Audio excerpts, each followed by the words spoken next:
주영석 기자의 뉴스 속으로. 뉴스 속으로는 예방과 치료 의학도 최고, 리퍼도 최고, 시니어 어르신들에게 서울 메디칼 그룹이 최고, 서울 메디칼 그룹 제공입니다. 도널드 트럼프 행정부와 민주당이 급여 보호 프로그램 등 지원을 위한 추가 부양안에 사실상 합의한 것으로 알려져 공식 발표만 남겨놓고 있는 상황입니다. 오늘 중에 이 추가 부양안 합의 사실이 공식 발표되면은 곧바로 연방 상원과 하원에서 처리가 될 예정이어서 이번 주 후반에는 추가 부양안이 작동될 수 있을 것으로 보입니다. 주영석 기자. 네, 안녕하십니까. 네, 스몰 비즈니스를 위한 특별 대출 프로그램 PPP가 2주 만에 돌이 바닥이 났는데 워싱턴에서 추가 지원안이 곧 마련될 것으로 보이네요. 네, 그렇습니다. 그래도 다행입니다. 다행이죠. 네, 스몰 비즈니스 지원안이 워싱턴 정치권에서 또 이제 마련되는 것 같습니다. 야당인 민주당 지도자들인 낸시 펠로시 연방 하원 의장, 척 슈머 연방 상원 민주당 원내대표가 어제 ABC TV 일요 시사 프로그램 This Week와 또 CNN 방송이죠, State of the Union에 각각 출연해서 새로운 지원 프로그램이 곧 나올 것이다 이렇게 언급했습니다. 네. 낸시 펠로시 하원 의장은 스몰 비즈니스 추가 지원안을 놓고 그동안 백악관과 논의를 해왔는데 거의 합의에 이르렀다고 어제 밝혔습니다. Very close to agreement.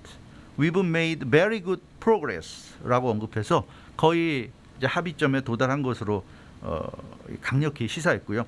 낸시 펠로시 하원 의장은 양측이 합의에 거의 접근했다, 근접했다 이렇게 언급했고, 척 슈머 상원 원내대표도 매우 좋은 진전을 이뤄냈다고 말했습니다. 이렇게 그 민주당의 두 지도자가 그 합의가 거의 이제 성사 단계라고 얘기했고요. 스티븐 무누신 재무장관도 이 상원이 연방 상원이 오늘 합의안을 통과시키고 연방 하원이 바로 그 다음 날인 내일 상원 통과안을 처리할 것으로 기대한다 이렇게 말해서 이 속전속결로 스몰 비즈니스 추가 지원안이 확정될 것임을 시사했는데, 근데 뭐 아직까지 아무 지금 발표가 없는 것 같아요. 제가 알기로는 아직까지는 지금 오피셜한 발표는 지금 없는 것으로 알고 있는데 네. 왜 이렇게 시간을 끌었는지, 지금 동부는 벌써 낮 12시 아닙니까? 그렇죠. 왜 그런지 모르겠어요. 그 어제 얘기로는 사실 어제 밤에 합의가 될 것처럼 얘기했는데 오늘 지금 동부 시간 낮 12시가 지나는 이 순간까지도 발표가 없는데 뭐 글쎄요, 뭐가 문제인지 모르겠어요. 오늘 중에 사실 그래서 연방상원에서 합의안을 통과시킨다는 것이 계획이었던 것으로 보이는데 지금 어떻게 되는지 모르겠습니다. 사실 지난주에 PPP 이 신청 대출 자금이 다 바닥났다는 네. 소식 전해드리면서 굉장히 많은 분들이 패닉이 빠지셨거든요. 여쭤보시는 저희 청취자분들도 많으셨고, 네. 어쨌든 간에 이 추가 경기 부양금이 좀 나온다면 네. 숨통이 다소나마 좀 트일 네. 것 같은데요. 그렇죠. 이게 지난번하고 똑같은 내용을 담고 있는 거예요? 아니면 어떤 다른 내용을 담고 네, 있는 좀 거예요? 다른 내용인데요. 그 지금까지 알려진 내용은 다음과 같습니다. 뭐 공식 발표가 있을 줄 알았는데 아직 없기 때문에 지금까지 알려진 내용을 보면 PPP, 그러니까 페이첵 프로텍션 프로그램, 이 PPP 지속을 위해서 약 3천억 달러가 추가로 지금 지원됩니다. 그리고 스몰 비즈니스 디제스터 릴리프 펀드가 500억 달러 마련됐고요. 각 병원들을 위한 지원금, 이 민주당이 특히 강조했던 부분이죠. 병원들이 지금 최전선에서 싸우고 있는데 이 병원들을 더 도와야 된다. 그래서 병원들을 위한 지원금이 750억 달러가 지금 책정된 것으로 나타났고, 코로나19 테스팅, 지금 우리가 이 셧다운이 해제가 되고 정상으로 가기 위해서는 코로나19 테스팅이 더 많이 이루어져야 된다고 그랬는데 이 코로나19 테스팅을 위한 지원금도 250억 달러가 지금 배정된 것으로 나타났습니다. 그래서 공화당이 원하는 PPP 등 스몰 비즈니스 지원안과 민주당이 추가하기를 원했던 병원과 코로나19 지원안 등이 모두 포함돼서 일단은 양측이 모두 만족할 수 있는 합의안이 된 것으로 보입니다. 근데 이번 스몰 비즈니스 추가 지원안에서 이제 빠진 부분이 있는데요. 민주당이 강력히 원했던 주, 카운티, 시 이렇게 그 지역 정부들을 금전적으로 지원하는 내용입니다. 뭐 지금 앤드루 코모 뉴욕 주지사가 기자회견하고 있지만 각 주는 주지사를 중심으로 지금 이 코로나19와 싸우고 있고, 또 뭐 카운티, LA 같은 경우 뭐 LA 카운티, 또 LA시가 나서서 또 열심히 지금 그 대응을 하고 있는데, 그렇기 때문에 그런 지역 정부들을 도와줘야 된다. 이런 것. 그래서 지역 정부의 지원이 될 수 있는 그런 이제 금전적인 것들을 좀 원했는데, 스티븐 무누신 재무장관은 이 다음에 나올 퓨처 릴리프 패키지에 들어갈 것이다. 그러니까 이번에는 그 주정부나 카운티 정부나 시 정부에 대한 지원은 없다는 거고요. 그러나 다음에 나올 퓨처 릴리프 패키지에 들어갈 것이다.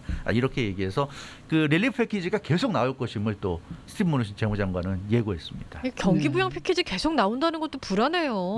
나중을 생각하면. 그렇죠. 네. 근데 이제 2주 만에 모든 자금이 소진됐다던 PPP 네. 당초 계획과는 달리 좀 엉뚱하게 사용된 곳이 많은 것 같아요. 네, 그렇습니다. 그래서 이게 좀 문제로 지적되고 있는데요.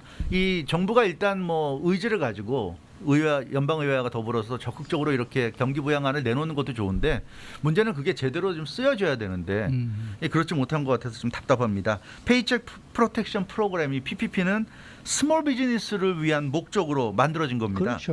500명 이하 종업원들이 일하는 그 스몰 비즈니스들이 그 종업원들 급여 지급 같은 것들 기본적인 어떤 페이를 위해서 대출을 받을 수 있도록 그렇게 만들어진 지원 그 프로그램인데 고용 안정을 이제 유지한다는 분명한 목적을 가지고 만든 특별 대출 프로그램이죠. 그러니까 이 스몰 비즈니스들이 페이를 못하게 되니까 해고한다거나 이렇게 되는데 또는 이제 직원들이 뛰쳐나가게 되면 실업자들이 늘어나니까 그런 상황이 되면 곤란하다. 그래서 실업자들이 늘어나지 않게 하기 위해서 만든 게 PPP인데 막상 PPP가 시작되고 나서 현실에서는 이런 PPP가 정말로 필요한 스몰 비즈니스들 대다수가 지금 혜택을 못 받고 있고요. 애당초 대상이 되지 못하는 대규모 비즈니스들이 지금 대출받은 것으로 나타났습니다. 체이스뱅크가 5,000명 정도의 종업원이 있는 대형 업체에 이 PPP를 이용해서 대출을 해준 것으로 드러났다는 그런 지금 보도가 나오지 않았습니까? 네. 그래서 이 PPP 운용에 있어서 심각한 지금 문제가 일어나고 있는 상황입니다. 여기에 뭐 실업자 수당, 이번 그 코로나19 관련한 특별 실업자 수당이라든가 $1,200 현금 지급 등도 여러 가지 이유 등으로 신청하는 것 자체도 쉽지 않고 또 제대로 지급되지 않고 있는 것으로 나타나서 지금 문제로 지적되고 있습니다. 물론 워낙에 갑자기 일어난 긴박한 재난 상황이기 때문에 정부나 의회도 완벽하게 일 처리하기 어렵다는 것은 우리가 충분히 이해할 수 있고 또 이해해야 하는 대목입니다. 하지만 이 PPP 대출에서 나타나는 이런 상황은 이게 단순히 지금 상황이 혼란스럽고 어렵다는 것으로 넘어가기 힘든 부분이죠. 거의 이건 은행이 장난을 친 것으로 볼 수밖에 없습니다. 이 체이스뱅크가 무슨 생각으로 500명 이하 사업장만을 대상으로 하는 PPP를 5,000명 종업원이 있는 업체에 지원을 했는지 이거는 좀 있을 수 없는 얘기 같아요. 그래서 이 PPP 제도 시행에 있어서 은행들에게 과도한 권한을 준 건 아닌지 정부 차원에서 점검하는 것이 필요해 보입니다. 정부와 의회는 경제가 정상으로 되돌아올 때까지 계속해서 부양안을 만들어낼 것으로 보이는데요. 실제 현실에서 얼마나 효과를 내는지도 좀 들여다봐야 될 것 같습니다. 부양안만 쏟아낸다고 되는 게 아니라 그런 부양안이 현실에서 제대로 역할하는지도 감시할 필요가 있어요. PPP 같은 긴급 프로그램 시행 과정에서 은행이 어떤 식으로든 결정 권한을 갖는 것 자체가 지금 상황에서는 좀 문제가 있는 것 아닌가. 그러니까 은행이 어떤 권한을 갖게 되면 안 된다는, 결정할 수 있는 권한을 가지면 안 된다. 은행은 정부가 마련한 부양안이 일반 그 업체들에게 갈 수 있도록 그냥 뭐랄까 중간 과정, 중간 다리 역할만 하면 되는데 은행이 어떤 결정 권한을 갖는 순간에 이거 굉장히 좀 문제가 될 수 있다. 은행의 결정 권한을 줘서는 안 된다. 뭐 이런 좀 생각을 할 수 있겠는데요. 이게 좀 뭔가 보완이 상당히 시급해 오늘 보입니다. 아침에도 네. 그 왜 쉐이크이라는 햄버거 네, 체인이지 네, 않습니까? 거기가 지금 고용 인원이 8,000명인데 네. 이 사람들이 1,000만 불을 받아갔어요. 네. 그래서 오늘 다시 리턴하겠다고 지금 발표를 해가지고 네. 문우신 장관이 뭐 상당히 좀 고마워하는 그런 상황인데 이 사람들은 어떻게 뭐라고 그러는가 하면은 우리가 지금 매장이 189개인데 각 매장마다 50명 정도밖에 없다. 그래서 우리는 이 PPP 대상이 되는 줄 알고 신청을 했었다. 네. 지금 이게 이제 그 사람들이 그러니까 그런 얘기였는데 거는 사실은 나중에 보니까 그게 아니어서 자기들은 이제 리턴을 하겠다. 그건 이렇게 말장난이고요. 나왔는데. 은행이란 데가 그러니까 좀 그런- 문제가 있는 거예요. 은행이 이게. 그거를 다큐멘터 갖고 오라고 하고 그런 심사하는 이유가 바로 그런 걸 가리려고 하는 건데 이건 문제가 있고 또 스티븐 무누신 재무장관도 감사하다는 식으로 얘기하면 안 되죠. 그게 감사할 일입니까? 기쁨의 뜻을 표했답니다. 이거는 재무장관으로서 제대로 이 경기 부양안이 시행되지 않는다 그러면 이건 엄벌에 엄벌에 처해야 된다. 네. 엄벌이라면 좀 그렇지만 어찌됐건 은행이라든가 경고를 해도 모자랄 판인데 감사한다는 거는 좀 문제가 있는 것 같고요. 이런 식으로 운영이 된다면 아무리 많은 돈을 정부와 의회가 만들어서 쏟아낸다고 해도 결국 엄한 곳에 돈이 가버릴 수밖에 없다는 거. 정말 필요한 사람들, 필요한 업체들은 지원을 받지 못해가지고 더 어려워질 수 있다. 이건 좀 심각한 문제인 것 같습니다. 네. 가장 어려운 상황에 직면하면 그 사람 인간성이 나온다고 하잖아요. 예. 그러지 않으셨으면 좋겠습니다. 자, 지난주부터 이제 경기 부양 체크죠. 1,200달러가 지금 디렉트 디파짓 신청하신 분들한테는 순차적으로 입금이 되고 있는데 당초 체크로 받으실 분들 같은 경우에는 늦으면 한 9월쯤이나 받을 수 있다. 저희가 이런 보도를 전해드리기도 했었거든요. 네, 근데 그렇죠. 예상과는 달리 조금 더 빨리 받을 수 있다는 반가운 소식도 들려오고 네, 있네요. 그런 것 같습니다. 이 IRS가 디렉트 디파짓 지급을 먼저 하고 그 다음에 나중에 이제 책을 우편으로 발송한다고 했기 때문에 지금 말씀하신 대로 이 책으로 받는 분들은 좀 늦게 받고 정말 늦게 받는 분들은 그래서 몇 개월 후에 뭐 8월, 9월 가서 받을 수도 있다는 보도를 해드렸는데, 근데 이 일부 언론들 보도를 보면 이 책으로 지급받게 되는 사람들 중 일부가 IRS로부터 최근에 통보를 받았다고 그래요. 노티스를 받았다고 그럽니다.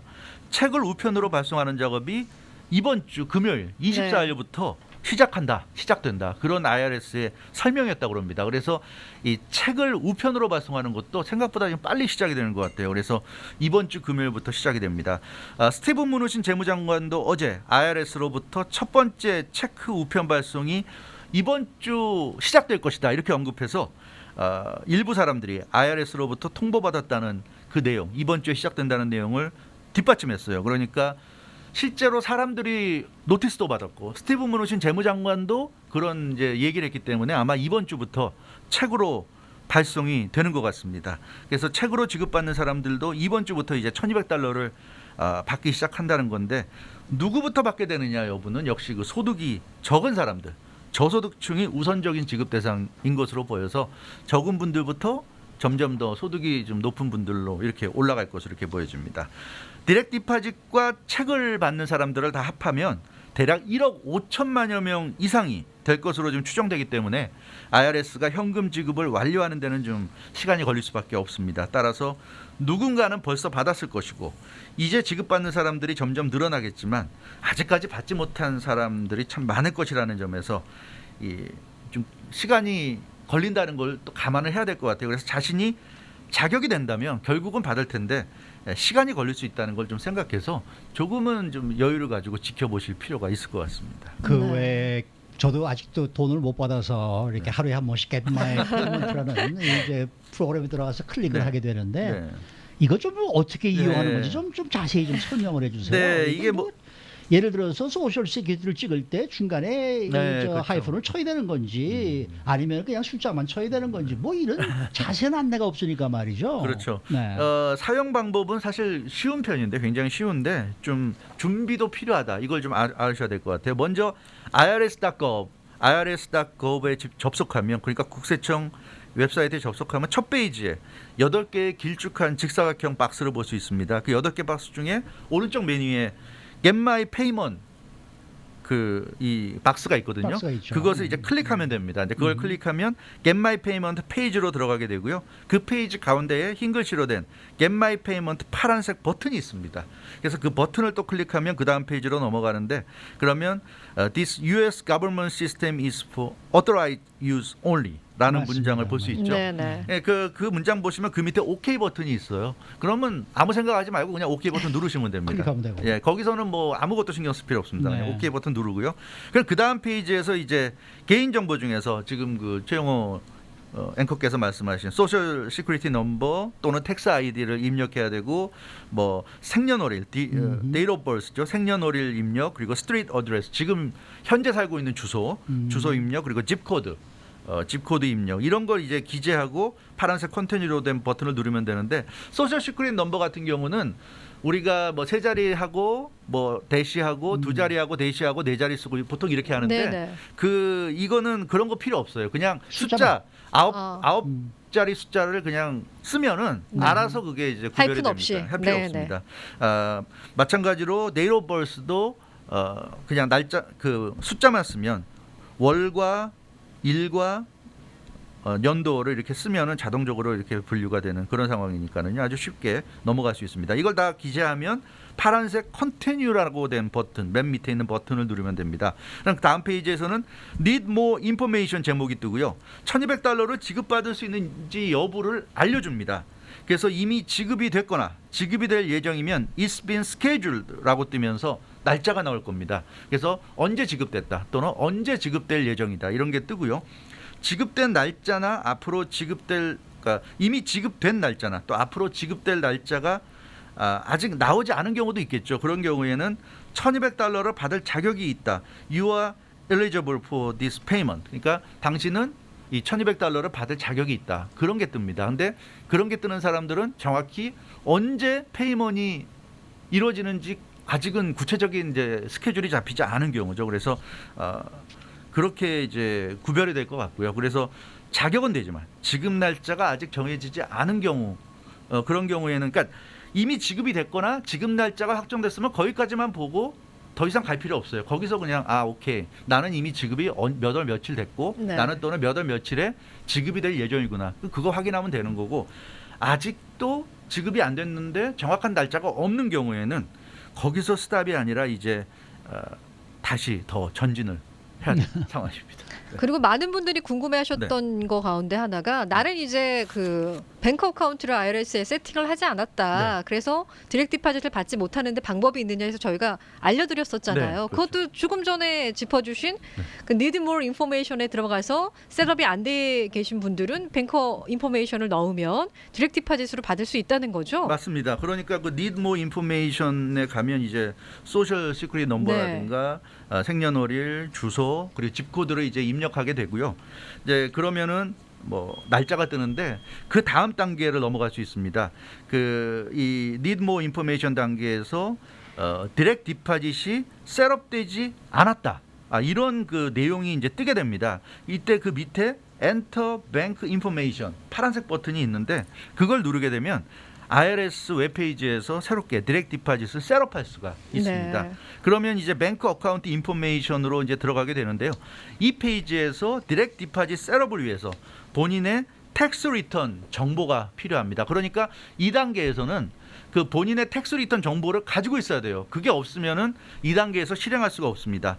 그러니까 adjusted gross income을 이제 기재해야 되는데 2019년 그러니까 올해 세금 보고한 경우에는 폼 1040 또는 1040-SR 여기서 8B에 나온 숫자를 적어야 되고요. 2018년 세금 보고 그러니까 작년에 세금 보고한 경우에는 폼 1040에서 7번에 있는 숫자를 적어야 됩니다. 그게 adjusted gross income입니다. 그러니까 본인의 세금 보고 내용을 옆에 갖고 있지 않으면 네. 할 수 없어요. 왜냐하면 할 수가 정확하게 없어요. 써야 됩니다. 그러니까 네네. 이거 반드시 갖고 있어야 되고요. 이건 뭐 회계사한테 얘기하면 이메일로 줄 거예요. 다 정보를 그렇게 받아가지고 하면 되고요. 그 다음은 Did you receive a return or did you owe money? 이런 질문이 나옵니다. 그러니까 IRS로부터 돈을 돌려받느냐 아니면 IRS에 돈을 내야 되느냐. 거기에 따라서 I received the refund, I owed money 중에 하나 선택하면 되고요. 그 다음에는 그 선택에 따라서 리펀드 금액이나 오후 금액을 적으면 되는데 이것도 마찬가지예요. 리펀드를 받은 경우에 2019년 세금 보고 폼 1040나 1040-SR에 21A에 있는 숫자를 적어야 되고요. 2018년 작년에 세금 보고한 경우에는 폼 1040에 20A에 있는 금액을 적으면 됩니다. 오후 경우에 IRS에 돈을 낸 경우에는 2019년 올해 세금 보고 경우에 폼 1040, 1040-SR에서 23번에 있는 숫자 2018년 작년에 세금 보고한 경우에는 폼 1040에서 22번에 있는 숫자 이 금액이죠. 금액을 이제 적으면 되겠습니다. 여기까지의 과정을 마치면 그 밑에 디렉트 디파짓 인포메이션이 있습니다. 거기서 이제 셀렉트 뱅크 타입에서 체크나 세이빙 중에 하나를 선택하면 되겠고요. 그 다음에 라우팅 넘버와 컨펌 라우팅 넘버를 쓰고 그러면 뱅크 어카운트 넘버 그 다음에 컨펌 뱅크 어카운트 넘버 여기까지 완료하게 되면 이제 맨 밑에 있는 서밋이라고 쓰여진 파란색 버튼을 클릭하면 이제 본인의 뱅크 인포메이션이 IRS에 입력이 되는 거고요. 그러면 이제 그 뱅크 어카운트를 통해서 디렉트 디파짓으로 받을 수가 있는 겁니다. 그러니까 이 마지막 단계 이 디렉트 디파짓 셋업을 위해서는 본인의 올해 또는 작년에 세금 보고 그 인포메이션을 가지고 있어야 이걸 진행할 수 있다. 요것만 이제 기억하시면 될 것 같습니다. 좀 말씀해주신 대로 그것만 잘 따라가면 네. 뭐 아무 어려움 없이 다들 하실 수 하실 있을 수 것 있는 같아요. 거예요. 네. 네. 저도 그거 해봤는데요. 예. 뭔가 그 좀 정확치가 않은 그러한 이 시스템 자체가 만들어진 게 프로그램 자체가 만들어진 게 예외 케이스가 상당히 많아요. 솔직히 말씀드려서 그러니까 그 뭐 2018년도 세금 보고를 했고 2019년도엔 안 한 사람들이 들어가서 이제 하는데 그 2018년도에 세금을 리펀드 받은 사람들, 자기 뱅크 어카운트로 받은 사람들은 아무런 문제가 없죠. 이제 세금을 냈던 사람들 이건 뭐 또 다시 이번에 가서 또 신청을 또 해야 될 그런 상황인데 네. 그 신청할 때 보면은 부부가 한꺼번에 이 뭡니까 인컴 텍스 리턴을 같이 했을 때 조인트로 했을 때 남편의 수입은 얼마고 와이프의 수입은 얼마냐. 남편 쪽으로 이 부부의 모든 토탈 수입을 다 적었을 땐 부인 쪽에는 제로가 들어가야 될 거 아니겠습니까? 네. 아니면 합하면은 뭐가 또 달라지고 그런 있는 이 찬스가 생기는 거 아니겠습니까? 그래서 거기 보면은 남편 어마운트와 스파우스 어마운트를 같이 넣어라 이렇게 돼 있다고 똑같은 금액을 쓰라고 돼 있더라고요. 그러니까 그것도 뭔가가 좀 잘못돼 있고 그래요 이게 좀 골치가 아파요 솔직히 이게 말씀드려서. 하우스홀드로 해야 되는데 그렇죠. 개인은 그렇게 저도 돼 있군요. CPA하고도 네. 상의를 해보고 그랬는데 예. 뭐 우리는 그냥 상식적으로 그냥 하는 수밖에 없을 것 그럼 뭐 같아요. 절반으로 나눠서 하면 될 것 같고요. 네. 근데 하나 좋은 점은 이거는 그 자리에서 네. 그러니까 그걸 입력하면 바로 답이 나온다는 거죠. 그러니까 뭐가 이상하면 진행이 안 됩니다. 바로 이건 문제가 있다고 뜨거든요. 그래서 진행이 될 때까지 숫자를 넣으면 되는데 한 30분 후에 오더라고요. 당신 어플리케이션이 네. 접수가 됐습니다. 그렇죠. 네. 기다리십시오. 일단 접수 자체가 안 될 수 있는 게 숫자를 잘못 쓰면 맞아요. 바로 여기서 빨간 글씨로 뜹니다. 이 에러가 났다는 식으로. 그러니까 그걸 좀 참고하시면 되겠는데 어찌 됐건 뭐 갑자기 만든 거니까 맞아요. 이 뭐 완벽할 수는 없을 것 같고요. 스테이블하지가 않죠. 네, 예. 그렇지만 뭐 그래도 그래도 돈을 받으려면 해야 됩니다. 네. 하셔야 됩니다. 네. 수고 많으셨습니다. 주영석 기자였습니다.